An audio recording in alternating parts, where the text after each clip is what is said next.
ការដើរលេងតាមដងទន្លេនៃយប់លើកោះពេកគឺជាបទពិសោធន៍ដ៏ស្ងប់ស្ងាត់និងស្រស់ស្រាយមួយនៅក្នុងទីក្រុងភ្នំពេញនៅពេលថ្ងៃលិចហើយមេឃក្លាយជាងងឹតទីនេះក៏ប្រែក្លាយទៅជាកន្លែងសម្រាកចិត្តសម្រាប់មនុស្សមកដើរលេងនិងដកដង្ហើមខ្យល់បរិសុទ្ធបន្ទាប់ពីថ្ងៃធ្វើការដ៏នឿយហត់ទន្លេហូរយឺតនៅជាប់ភ្លៅឈើដែលមានភ្លឺបំភ្លឺភ្លឺថ្លាឆ្លុះលើផ្ទៃទឹកដោយពន្លឺមាសខ្យល់ត្រជាក់បក់រពីទឹកធ្វើឲ្យអារម្មណ៍ស្រស់ស្រាយនិងធូរស្បើយ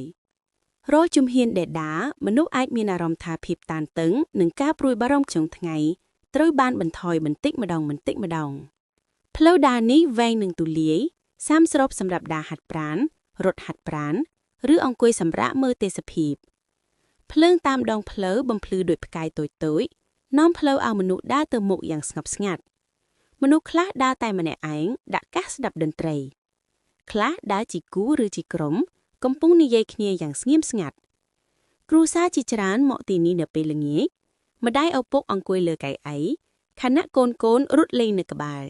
អ្នកអាចឮសំឡេងសើចសំឡេងជើងរត់និងសំឡេងកុមារដែលពោរពេញដោយសុភមង្គល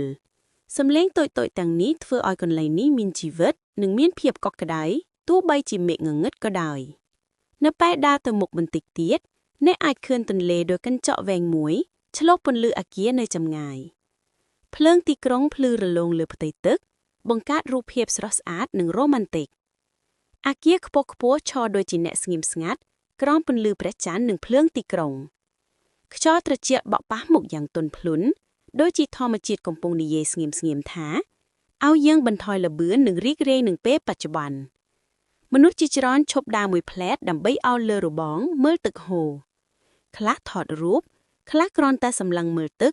ហើយគិតអ្វីមួយនៅក្នុងចិត្តការដើរនៅយប់ទីនេះមិនមែនជាការប្រញាប់ប្រញាល់ទេប៉ុន្តែជាការដើរយឺតដើម្បីមានអារម្មណ៍នឹងរាល់ជំហានផ្ទាំងឈើក្រោមជើងបង្កើតសំឡេងស្រាលពន្លឺភ្លើងបង្កើតស្រមោលវែងដែលផ្លាស់ទីតាមអ្នកដើរអ្វីមើលទៅស្ងប់ស្ងាត់មានសេដ្ឋរភាពនិងមានសុវត្ថិភាពអ្នកអាចឃើញមនុស្សខ្លះអង្គុយតែម្នាក់ឯងមើលទូរស័ព្ទឬមើលទន្លេខ្លះនិយាយជាមួយមិត្តភក្តិចែករំលែករឿងរ៉ាវនិងសំណើចគូស្នេហ៍ខ្លះដើរចាប់ដៃគ្នារីករាយនឹងបរិយាកាសស្ងប់ស្ងាត់មនុស្សគ្រប់រូបមកទីនេះដោយហេតុផលខុសៗគ្នាប៉ុន្តែពួកគេចែករំលែកខ្យល់ត្រជាក់និងលំហដូចគ្នាមេឃយប់លើកោះពេជ្រមើលទៅធំទូលាយនិងជ្រៅជាងមុនទោះបីមានផ្កាយតិចតួចក៏ដោយវាធ្វើឲ្យយើងមានអារម្មណ៍ថាមនុស្សតូចណាស់បើប្រៀបធៀបទៅនឹងធម្មជាតិទន្លេបន្តហូរទៅមុខដោយពេលវេលាដែលមិនឈប់ឈរពេលដើរចេញពីតំបន់មានរថយន្តច្រើនសំឡេងចរាចរណ៍ក៏ស្ងាត់ទៅបន្តិចម្ដងទីនេះសំឡេងសំខាន់គឺសំឡេងជើងដើរសំឡេងខ្យល់និងសំឡេងទឹកវាជាកន្លែងល្អសម្រាប់គិតសម្រាប់សម្រាកនិងសម្រាប់សម្អាតគំនិតមនុស្សជាច្រើនមកទីនេះបន្ទាប់ពីថ្ងៃធ្វើការលំបាកពួកគេដើរយឺតដកដង្ហើមជ្រៅខ្លះគិតអំពីថ្ងៃដែលបានកន្លងផុតខ្លះគិតអំពីថ្ងៃស្អែក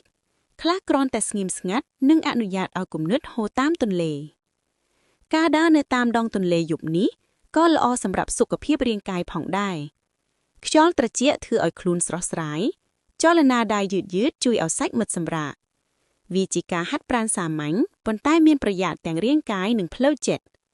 ភ្លើងតាមផ្លូវមានពន្លឺកក់ក្ដៅធ្វើឲ្យមនុស្សមានអារម្មណ៍ថាមានសុវត្ថិភាពពន្លឺនោះបំភ្លឺលើរបងនិងលើទឹក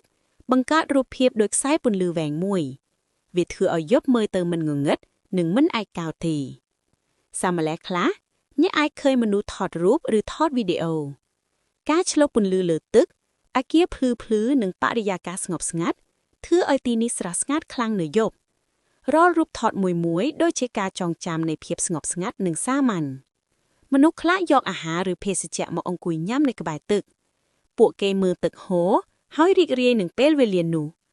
ខ្លះនាំកូនមកដើម្បីបង្រៀនឲ្យកូនស្គាល់ខ្យល់យប់និងធម្មជាតិជំនួសឲ្យនៅក្នុងផ្ទះការដើរនៅទីនេះធ្វើឲ្យយើងមានអារម្មណ៍ថាជិតស្និទ្ធនឹងធម្មជាតិទោះបីជានៅក្នុងទីក្រុងក៏ដែរទន្លេខ្យល់និងមេឃយប់រំលឹកឲ្យយើងដឹងថាធម្មជាតិនៅជិតយើងជានិច្ចសាមឡេះខ្លះអ្នកអាចឃើញអ្នកនេសាទឈរនៅជិតទឹកដោយអត់ធ្មត់និងស្ងៀមស្ងាត់ភាពស្ងប់របស់ពួកគេបន្ថែមភាពស្ងប់ស្ងាត់ទៅកាន់ទីនេះអ្វីមើលទៅយឺតនិងទន់ភ្លន់ ដោយជាយប់កំពុងប្រាប់ឲ្យមនុស្សអស់គ្នាស្ងៀមស្ងាត់ការដើរតាមដងទន្លេនេះមិនមែនជាការរំភើបរំភើយឬសំឡេងរំខានទេវាជាសុភមង្គលសាមញ្ញវាជាខ្យល់ព្រះស្រស់ជំហានស្ងប់ស្ងាត់និងគំនិតស្ងប់ស្ងាត់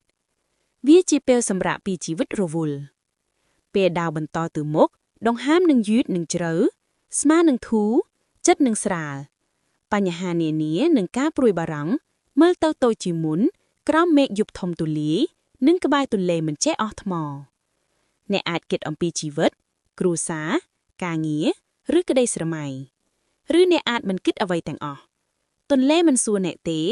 វាគ្រាន់តែហូរទៅមុខដឹកនាំយប់ឲ្យបន្តទៅថ្ងៃស្អែក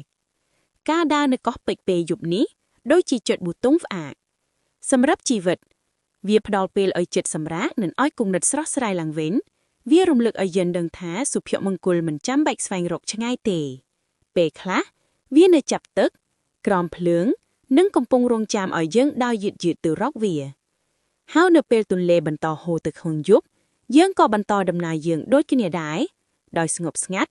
ទន់ភ្លន់និងដោយសន្តិភាពទៅរកថ្ងៃស្អែក